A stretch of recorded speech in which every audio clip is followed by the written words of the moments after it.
सुप्रभात बच्चों, मैं आपकी हिंदी की अध्यापिका आशिमा महाजन आज एक नए पाठ के साथ आपके सामने प्रस्तुत हुई हूं, जिसका विषय है संधि अर्थात ज्वाइनिंग। स्क्रीन पर बच्चों दो शब्द देखिए, गज आनन। अब इन्हें बिना रुके एक ही शब्द के रूप में बोलिए, गज आनन, यानी कि गजानन।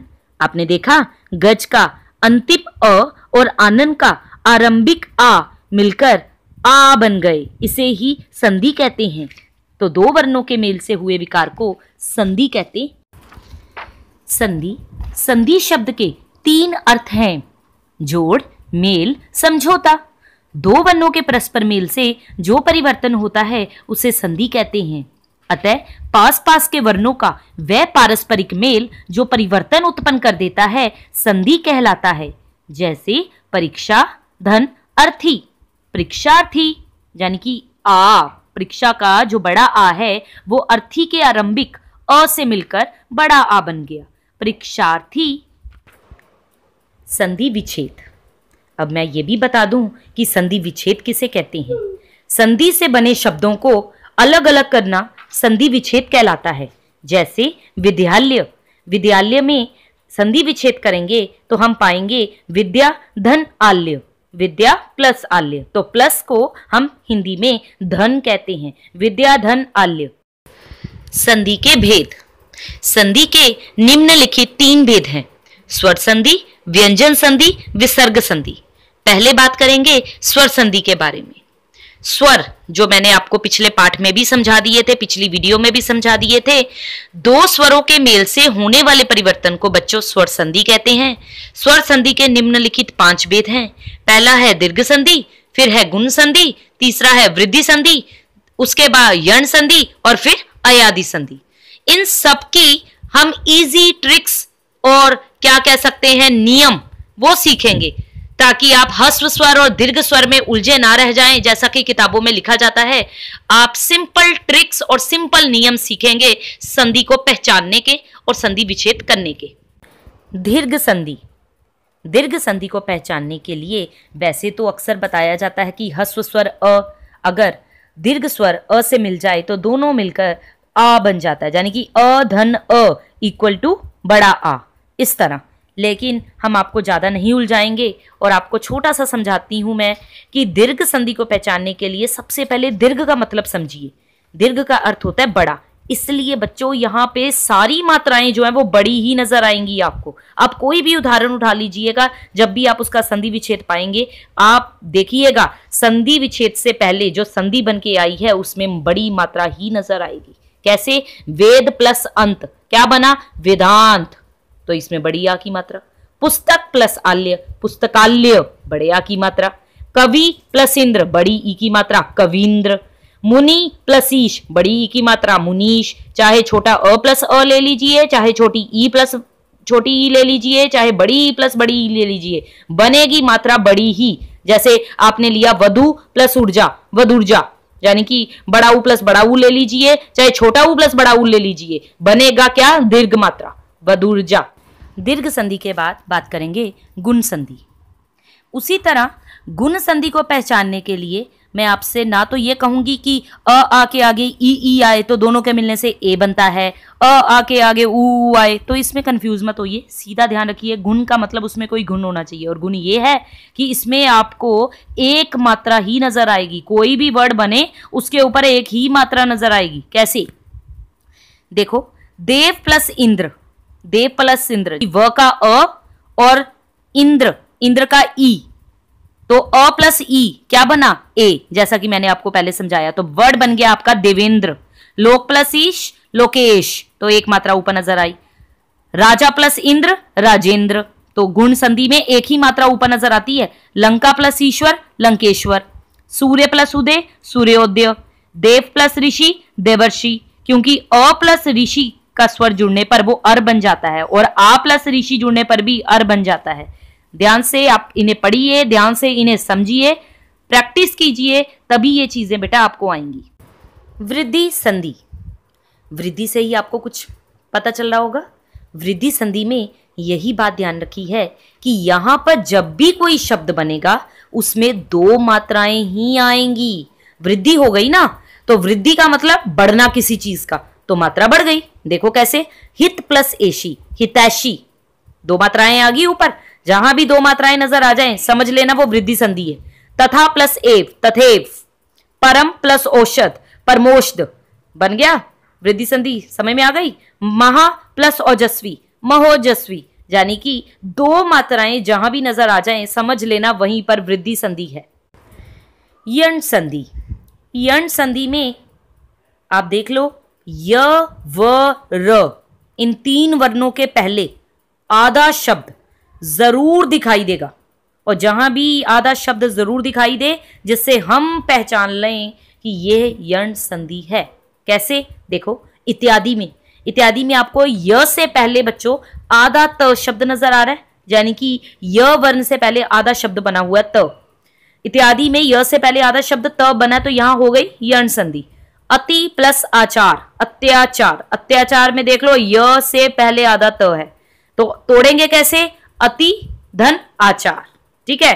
मात्रादेश है, अब मात्रादेश में कैसे देखेंगे, अब त और र, यानी कि ये ऋषि वाले त र से कैसे जुड़ा, मातृ प्लस आदेश, यानी कि त्र से पहले क्या है, त और र, यानी कि र तो पूरा है लेकिन त क्या है, आधा है। अनु प्लस एशन बन गया अन्वेषण, व से पहले आधा न है। सु प्लस आगत बन गया स्वागत।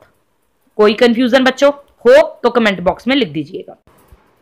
अयादि संधि, अयादि संधि में कभी भी किसी शब्द के ऊपर आपको एक ही मात्रा, बड़ी ए की मात्रा, छोटे ओ की मात्रा या बड़े ओ की मात्रा कभी दिखाई नहीं देगी, कभी भी नहीं। अयादि संधि में इतनी बात को ध्यान में रखना कि इसमें हमेशा तीन अक्षर का शब्द ही आएगा। कैसे, जैसे पवन बना हुआ है, तो पवन कैसे बना, पवन को तोड़ने के लिए हम क्या लिखेंगे, पो प्लस अन। नयन को लिखने के लिए क्या लिखेंगे, ने प्लस अन। भावुक को लिखने के लिए हम क्या लिखेंगे, भावुक कैसे टूटेगा, भो प्लस उक, ठीक है। इसी तरह देखिए, न प्लस इका बन गया नायिका, पो प्लस अक बन गया पावक, शे प्लस अन बन गया शेयन। संधि का दूसरा भेद है व्यंजन संधि। व्यंजन संधि में हम आपको बिल्कुल नियमों के साथ सिखाएंगे, बिल्कुल भी आपको कंफ्यूज नहीं करेंगे, पहला वर्ण किस में बदला, फिर वो वर्ण किस में बदला, बिल्कुल नहीं बताएंगे। सीधा चलते हैं, पहले व्यंजन संधि के बारे में जानते हैं। व्यंजन संधि होती क्या है, तो व्यंजन का किसी व्यंजन यानी कि क का म या स्वर से मेल होने पर, यानी कि क का अ के साथ मेल होने पर जो भी परिवर्तन होगा उसे व्यंजन संधि कहते हैं। जैसे पहला नियम मेरा बेटा ये है कि यहां पर जो भी म के बाद कोई भी वर्ग हो, क वर्ग हो, च वर्ग हो, ट वर्ग हो, उसका व्यंजन आ गया तो अनुस्वार के रूप में ये उसी वर्ग का नासिक्य बन जाएगा, नासिक्य ध्वनि बन जाएगी। कैसे, देखो संकल्प है, संकल्प में आपने सम लिख दिया, सन नहीं लिखेंगे बच्चे, अक्सर इसमें सन लिख देते हैं, सन नहीं है, क्योंकि ये जो ऊपर की बिंदी है, मैंने आपको पिछली वीडियोस में भी बताया हुआ है कि ये जो ऊपर की बिंदी की मात्रा है ये अनुस्वार होती है। अनुस्वार मतलब म जो है वो अनुस्वार में बदल जाएगा। तो संकल्प कैसे होगा, सम धन कल्प। तो व्यंजन संधि में हम नियमों के अनुसार चलेंगे, जिस जिस नियम को आप आसानी से समझ लेंगे उसकी आप घर पर प्रैक्टिस करेंगे तो आपको ज्यादा से ज्यादा उदाहरण प्रैक्टिस करने पर पता चलेगा कि ये नियम ज्यादा सफल है या किताबों में जितना उलझाया जाता है उस उलझने से बेहतर है कि आप ये वीडियो देखें और आसानी से व्यंजन संधि के नियम सीखें। व्यंजन संधि का दूसरा नियम, व्यंजन संधि के दूसरे नियम में बच्चों आपको ध्यान में रखना है, जहां कहीं भी शब्द में आपको आधा न पूरा न एक साथ दिख जाए, आधा च पूरा च एक साथ दिख जाए, आधा ल पूरा ल एक साथ दिख जाए, या आधा ज पूरा ज एक साथ दिख जाए, इस तरह के शब्द आपको अगर कहीं दिख जाएं तो आधे ज की जगह आपको क्या लगा देना है, आधा त। ठीक है, आधे त को हम त हलंत करके लिखते हैं, तो इसलिए मैंने ऊपर लिखा है न द च ल ज। जहां भी ये सारे वर्ण आपको द्वित्व व्यंजनों के रूप में नजर आए, यानी कि आधा न और पूरा न, आधा द और पूरा द, आधा च और पूरा च, आधा ल और पूरा ल, आधा ज और पूरा ज, वो सब बदल जाएंगे आधे त में। जैसे पहला एग्जाम्पल है जगन्नाथ। जगन्नाथ में क्या किया, आधे न को चेंज करके जगत कर दिया, पिछला नाथ ऐसे का ऐसे लिख दिया, यानी कि जगत धन नाथ। ठीक है, उन्नति में आधा न और पूरा न दो हैं। जो आधा न है वो चेंज होकर क्या हो जाएगा, त, यानी कि उत धन नति। उसके बाद आधा च और पूरा च आया है, यानी कि उच्चारण, यानी कि उत धन चारण। उसी तरह तल्लीन, उसी तरह उज्जवल। कोई दिक्कत हो, कोई परेशानी हो तो पूछ लीजिएगा। व्यंजन संधि का तीसरा और चौथा नियम क्या है? पहले वर्ण का तीसरा वर्ण हो जाना, यानी कि आप वर्णमाला के किसी भी वर्ग का पहला वर्ण उठा के देख लीजिए, चाहे क वर्ग है, चाहे च वर्ग है, चाहे ट वर्ग है। क वर्ग का पहला वर्ण है क। उसके बाद अगर आपको कहीं पे भी कोई स्वर नजर आए, जहां किसी भी वर्ग का तीसरा वर्ण नजर आए, यानी कि क के बाद तीसरा वर्ण अगर ग नजर आ जाता है तो क्या हो जाएगा, पहला वर्ण तीसरे वर्ण में बदल जाएगा, यानी कि क जो है वो ग में बदल जाएगा। इसी तरह ट जो है वो ड में बदल जाएगा। इसी तरह त वर्ग का त जो है वो तीसरा वर्ण यानी कि ध द्वात में बदल जाएगा। प वर्ग का प जो है वो किस में, ब बकरी में बदल जाएगा। मैं कुछ उदाहरण दिए हैं, नीचे देख लीजिए। व्यंजन संधि में क ग में बदल जाता है। उदाहरण है दिग्दर्शन। आधा ग किस में बदल गया बच्चों, क में, यानी कि दिक धन दर्शन। वागीश यानी कि ग किस में बदल गया, क में। वाक धन ईश। उसी तरह ट व्यंजन जब ड में बदला तो क्या हुआ, षडानन। षडानन को हमने कैसे तोड़ा, ड किस में बदलेगा, पहले वर्ण में, यानी कि षट धन आनन। संधि को पहचानने की पांचवी ट्रिक देखिए। इस ट्रिक में जो आधा च है ना, आधे च के साथ अगर आपको छ छाता वाला नजर आ गया तो वो आधे च में बदल जाएगा, यानी कि आधा च और छ को आवश्यकता अनुसार जोड़ना और घटाना इसमें किया जाएगा। कैसे, इस ट्रिक में बच्चों यदि आपकी संधि में छ छाता आ रहा है तो उसके आगे आधा च जुड़ जाएगा, और अगर हम उसे विच्छेद करके देखेंगे तो आधा च हट जाएगा। नहीं समझ में आया, कोई बात नहीं, उदाहरण देखें। अनुच्छेद है, अनुच्छेद में आपको आधा च और छ नजर आ रहा है। आपको क्या करना है, मैंने आपको कहा है जहां कहीं भी आपको छ नजर आ रहा है वहां क्या करेंगे, उसके आगे अगर आधा च जुड़ा हुआ है तो क्या करेंगे, आधे च को हटा देंगे, यानी कि अनु धन छेद कर देंगे। आगे का अनु लिख दिया, पीछे का छेद लिख दिया, आधा च हटा दिया। यहां पे तो हमने आधा च हटा दिया, जोड़ेंगे, कई बार जोड़ना भी पड़ता है। अब अगला उदाहरण है विच्छेद। वी धन छेद। कैसे, आधे च के साथ छ बना हुआ है, यानी कि आधे च को तो भूल जाएंगे, आधा च किसमें कन्वर्ट हो जाएगा, आधा च जो है वो आधे च और छ में तो वैसे ही है, तो हम क्या करेंगे, वी धन छेद। छठी एवं सातवीं ट्रिक या नियम कौन सा है? छठा नियम क्या कहता है कि जहां कहीं भी आधा छ नजर आए वो ईश में बदल जाएगा, यानी कि ईश शब्द में बदल जाएगा। देवेश है, देवेश को हमने क्या किया, देव पहले का पहला लिख लिया, धन अब श नजर आ रहा है हमें, देव कर लिया साइड पर, देव पहले लिख लिया, अब श नजर आ रहा है, श बदल जाएगा ईश में, यानी कि देव धन ईश। बहुत आसान है, कहीं भी आपको किसी भी शब्द में श नजर आ जाए उसे उठा के चेंज कर दें आप ईश में। चलिए आगे, सातवां नियम क्या कहता है, अगर शब्द में आधा श षटकोण वाला और क एक साथ लिखा हुआ हो, या आधा स सपेरे वाला और क एक साथ दिखाई दे जाए, तो पूरा श षटकोण और स सपेरा वाला पूरा जो है वो हट जाएगा। कैसे हट जाएगा मैडम, तो देखिए बच्चों, परिष्कृति शब्द है, परिष्कृति का विच्छेद करेंगे। अब आपको आधा श और क नजर आ गया एक साथ, हटा दीजिए इसे, आधा श और क मैंने कहा हटा दीजिए, तो परि धन कृति, आधा श हटा दिया आपने, आधा श हटाकर आपने लिख दिया कृति का वर्ड अलग, परि अलग, आधे श को भूल ही गए, तो परि धन कृति। आठवां नियम क्या कहता है बच्चों, कि यदि शब्द में आधा श षटकोण और ठ एक साथ नजर आ जाएं तो वह स्थ में बदल जाएगा। कैसे, जैसे निष्ठा का जब हम विच्छेद करेंगे तो आधा श और ठ किस में बदल जाएगा, स्थ में, तो क्या बन जाएगा, नी प्लस स्था, निष्ठा, क्योंकि जो ठा के बाद आ की मात्रा वो ऐसे की ऐसे लिख दी, और आधा श और ठ को उठाकर हमने चेंज कर दिया आधा स और थ में, जैसा कि मैंने आपको बोला स्थ में बदल जाएगा, तो नी धन स्था। ठीक है। व्यंजन संधि का नवम नियम क्या बताता है, कि अगर किसी भी वर्ग, चाहे क वर्ग है, च वर्ग है, ट वर्ग है, त वर्ग है, प वर्ग है, उसका या कोई और वर्ग भी हो जाए, उसके बाद अगर आपको न बना नजर आ जाए बच्चों, या म बना हुआ नजर आ जाए, तो आप क्या करेंगे, उस वर्ग का पहला वर्ण पांचवें वर्ण में बदल देंगे। कैसे बदल देंगे? देखिए, सन्मति वर्ड है, त वर्ग का अंतिम वर्ण यानी कि पांचवा वर्ण है न, तो आपने उसमें बदल दिया।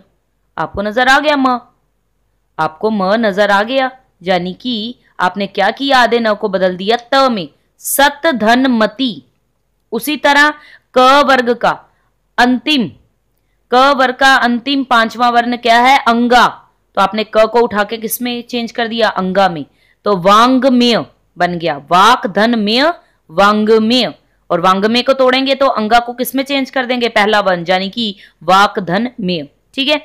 10वां नियम क्या कहता है कि म के बाद अगर म आ जाता है, यानी कि रेपिटिशन हो जाता है द्वित्व व्यंजनों का, आधा म पूरा म इसका प्रयोग हो जाता है, तो वहां अनुस्वार नहीं आएगा, वहां क्या आ जाएगा, सम धन मति, यानी कि सिर्फ म लिख देंगे हम उसकी जगह पे। दो म नजर आ गए आपको एक साथ, आधा म और म, तो आप क्या करेंगे, आधे म को भूल जाएंगे, आधे म को भूलकर क्या करेंगे, उस म को हलंत के साथ लिख देंगे, सम धन मति। ठीक है, सम्मति, तो म के बाद यहां भी आपको आधा म पूरा म एक साथ नजर आ जाएगा। आप क्या करेंगे, आधे म को म हलंत में चेंज करके लिख देंगे, सम धन मति। या कोई और भी शब्द हो तो उसे आधा म यानी कि म हलंत के साथ लिखेंगे। व्यंजन संधि का अंतिम नियम क्या कहता है, यहाँ कहीं भी आपको श षटकोण नजर आ जाए वो स में बदल जाएगा, यानी कि विषम, विषम का जो श है वो स में बदल जाएगा, वी धन सम। विसर्ग संधि, यानी कि संधि का तीसरा भेद, विसर्ग के बाद स्वर व व्यंजन के आने पर विसर्ग में होने वाले परिवर्तन को बच्चों विसर्ग संधि कहते हैं। विसर्ग जहां भी बना हो उसके बाद अगर कोई स्वर आ जाए या कोई व्यंजन आ जाए, तब जो परिवर्तन होगा उसे विसर्ग संधि कहते हैं। जैसे एक एग्जाम्पल दिया विसर्ग संधि का मैंने, मन है धन अनुकूल, वो बन जाएगा मनोनुकूल, यानी कि जो विसर्ग का प्रयोग है वो ओ की मात्रा में हो गया। आगे विसर्ग संधि के नियम सीखेंगे। विसर्ग संधि का पहला नियम, यदि विसर्ग के पहले अ हो और बाद में अ हो तो विसर्ग का ओ हो जाता है, या किसी भी वर्ग का आप तीसरा चौथा या पांचवा वर्ण, जैसे कि मैंने आपको अघोष और सघोष सिखाए थे, किसी भी वर्ग का तीसरा चौथा पांचवा वर्ण ले लीजिए, या र ल व ह में से कोई वर्ण वो विसर्ग का ओ हो जाएगा, यानी कि विसर्ग के पहले अगर अ आ रहा है कहीं और बाद में भी कहीं अ की मात्रा आपको दिखाई दे रही है तो विसर्ग का बन जाना ओ। नहीं तो किसी भी वर्ग का, कवर्ग का, चवर्ग का, ट्वर्ग का, त्वर्ग का, पवर्ग का, उसका तीसरा चौथा पांचवा व्यंजन कहीं नजर आ रहा है तो भी क्या हो जाना है, ओ की मात्रा में बदल जाना है। जैसे मैंने एग्जाम्पल नीचे दिया है, विसर्ग धन भ, यानी कि विसर्ग के बाद भ आ गया, व्यंजन आ गया, किस में बदल गया, ओ में। तप है धन भूमि बन गया तपो भूमि, मन है धन हर बन गया मनोहर। दूसरा नियम, अगर कोई भी शब्द बच्चों ऐसा हो जिसमें तीनों श, श और स के बाद किसी भी वर्ग का आपको पहला या दूसरा वर्ण दिखाई दे जाए, यानी कि कवर्ग का पहला या दूसरा वर्ण दिखाई दे जाए, तो जितने भी तीनों श हैं, श शलगम, श षटकोण और स सपेरा, वो तीनों हट जाएंगे और उनकी जगह विसर्ग ले लेगी। कैसे, देखिए हरीशचंद्र है, हरीशचंद्र में आधा श जो है वो हटा दो, हरि को अलग कर लो, चंद्र को अलग कर लो, तो हरि के साथ क्या लग गया, विसर्ग लग गया, क्योंकि आधे श की जगह हमने क्या लगा दिया, विसर्ग लगा दिया, तो हरि विसर्ग धन चंद्र। नमस्कार में स हटा दो, हटा दिया, नम है यानी कि नम के साथ विसर्ग लग गई, धनकार। पुष्कर में आधा श हटा दिया तो पू विसर्ग धन कर, तो आधा श, आधा स और आधा श कहीं भी नजर आ रहे हैं, उन श को हटाना है और उनकी जगह विसर्ग लगाना है, बस इतना ही ये नियम सिखाता है हमें। तीसरा नियम, अगर शब्द में छोटे ओ की मात्रा नजर आ रही है, उसके बाद आपको कोई भी सघोष वर्ण, जो मैंने अपनी पिछली वीडियोस में आपको बताए हैं सघोष वर्ण क्या होते हैं या अघोष वर्ण क्या होते हैं। सघोष वर्ण यानी कि किसी भी वर्ग का आपको तीसरा चौथा पांचवा वर्ण दिखाई दे रहा है, यहाँ य र ल व ह दिखाई दे रहे हैं, तो वो सीधा विसर्ग में बदल जाएंगे अगर कहीं भी ओ की मात्रा नजर आ रही है उसके बाद। ठीक है, उदाहरण देखो, जशोदा है, जशोदा में क्या हो गया, ओ की मात्रा नजर आ रही है सबसे पहले तो आपको। ठीक है, उसके बाद यश, ओ की मात्रा को मैंने कह दिया विसर्ग में बदल जाना है, तो ओ की मात्रा बदल गई विसर्ग में, तो यश के साथ आपने विसर्ग लगा दी, यश है धन आगे पीछे बचा क्या, दा को एज इट इज लिख दिया, तो ओ की मात्रा विसर्ग में बदल गई। तेजोमेय, ओ की मात्रा विसर्ग में बदल गई, तेज है, धनमेय, बिल्कुल सिंपल। विसर्ग संधि का चौथा नियम क्या सिखाता है? यहाँ द्वित्व व्यंजन से रिलेटेड बात होगी बच्चों, जो मैंने आपको पिछली वीडियोस में दिखाई है। आधा स और पूरा स एक साथ, ज्यादा श पूरा श एक साथ, तो वही चीज यहाँ पर चौथे नियम में है कि यहाँ आधे स श षटकोण या श शलगम के बाद फिर से पूरा स पूरा श पूरा श आ जाए तो आधा स श श के बाद क्या लगा देना है, विसर्ग लगा देनी है। यानी कि आधा स जहां भी नजर आएगा उसे हटा के सीधा विसर्ग लगा दो, आगे का अक्षर आगे लिख दो, पीछे का अक्षर पीछे लिख दीजिए। जैसे मैंने आपको नीचे एग्जांपल दिया दुस्साहस, दुस्साहस में आधा स नजर आ रहा है, आधे स को हटा दो, क्या लगा दो, विसर्ग लगा दो। तो दुस्साहस में आपने क्या किया, आधा स हटा दिया, दू के साथ विसर्ग लगा दिया, धन पिछला वर्ड वैसे का वैसे लिख लिया साहस, तो दू विसर्ग धन साहस। पांचवा नियम, जैसे कि पिछली वीडियोस में मैंने आपको रेफ की मात्रा के बारे में बताया है, अगर शब्द में रेफ की मात्रा के बाद, तो ये नियम हमें रेफ की मात्रा ही सिखाएगा कि अगर कहीं शब्द में रेफ की मात्रा यानी कि धर्म कर्म के बाद, जो धर्म कर्म हम लिखते हैं उसके बाद कोई भी सघोष वर्ण, सघोष वर्ण क्या होता है पता है होगा आपको, तो किसी भी वर्ग का तीसरा चौथा पांचवा वर्ण, जी हाँ। इसके अलावा आपको यर ल व बने नजर आ जाएं तो वो सीधे विसर्ग में बदल जाएंगे। उदाहरण देखें कैसे, दुर्दशा वर्ड लिखा है मैंने, अब र की मात्रा यानी कि रेफ की मात्रा जो बनी हुई है उसके बाद आपको त वर्ग का तीसरा वर्ण द दोबारा से दिखाई दे रहा है, यानी कि दुर्दशा, ठीक है। तो त वर्ग का तीसरा व्यंजन नजर आ रहा है तो उसे सीधा उठा के क्या कर देंगे, विसर्ग में बदल देंगे। तो दुर्दशा को तोड़ेंगे कैसे, दू के साथ विसर्ग लगा देंगे, धन दशा, ठीक है बच्चों जितने भी मैथ्स के फॉर्मूले आप याद करते हो ना टिप्स पर, उसी तरह आप हिंदी ग्रामर के नियमों को टिप्स पर अपनी टंग पर ऐसे याद किया करो कि वो आपको हमेशा के लिए याद रह जाएं। क्योंकि जो 8th क्लास तक आपका बेस बनता है बच्चों, वो बेस आगे पूरी उम्र, चाहे MSc कर लो, चाहे MA कर लो, चाहे आप कुछ भी कर लो, चाहे कोई भी एग्जाम दे लो, यूपीटेट सीटेट कोई भी एग्जाम दे लो, उन सीटेट में या यूपीटेट में बच्चों आपका 8th क्लास तक बना हुआ बेस बहुत काम में आता है। अगर बेस ही आपका मजबूत नहीं होगा तो आप ग्रामर का कोई भी अध्याय पूरा नहीं कर पाएंगे, कितनी भी प्रैक्टिस कर लीजिए, ठीक है बच्चों। छठा नियम ये कहता है बच्चों कि अगर किसी भी शब्द में बड़ी ई बड़ा ऊ उसके बाद अगर र आ जाता है तो जो बड़ी ई है वो छोटी ई में बदल जाएगी, जो बड़ा ऊ है वो छोटे ऊ में बदल जाएगा। मतलब र नजर आना चाहिए कहीं भी आपको छोटी ई बड़ी ई के बाद, ओके। नीरस शब्द है, नीरस शब्द में बड़ी ई की मात्रा लगी हुई है तो बड़ी ई की मात्रा बेटा किस में बदल जाएगी, छोटी ई में, सिंपल, क्योंकि ई की मात्रा के बाद ही हमें र नजर आ रहा है। तो विच्छेद किस प्रकार से होगा, नी धन रस, नीरस, यानी कि नीरस में हमने क्या कर दिया, छोटी ई की बड़ी ई की जो मात्रा थी उसको छोटी ई में बदल दिया, तो नी छोटी ई हो गया, धन रस और नी के साथ क्या लगा दिया, विसर्ग लगा दिया, उसके बाद रस का रस लिख दिया, तो नीरस। यानी कि जो नीरस है या नीरव है उसमें बड़ी ई की मात्रा को, या कोई और एग्जाम्पल आ जाए जिसमें बड़ा ऊ बना हो तो उसे छोटे ऊ में बदल देंगे, और अगर छोटा ऊ बना हो तो उसे बड़े ऊ में बदल देंगे। बस आपको र नजर आना चाहिए मात्राओं के बाद, यही 2 मात्रा के बाद बस, ठीक है। नीरव में क्या कर दिया, नी विसर्ग रव, यानी कि नी विसर्ग धन रव, नीरव, ठीक है। तो बच्चों इस तरह मैंने आपको स्वर संधि, व्यंजन संधि और विसर्ग संधि के जितने से आसान नियम हो सकते थे मैंने उन नियमों से अपनी इस वीडियो में आपको समझाने की कोशिश की है। फिर भी आपको किसी भी एग्जाम्पल को लेकर, आप कोई भी बुक पढ़ो उसमें कोई और एग्जाम्पल नजर आए तो किसी भी एग्जाम्पल को लेकर कोई भी दुविधा हो सीधा कमेंट बॉक्स में लिखिए, आपको कमेंट बॉक्स में आंसर मिल जाएगा। बाकी मैं अगली वीडियो के साथ आपको जल्दी मिलती हूँ।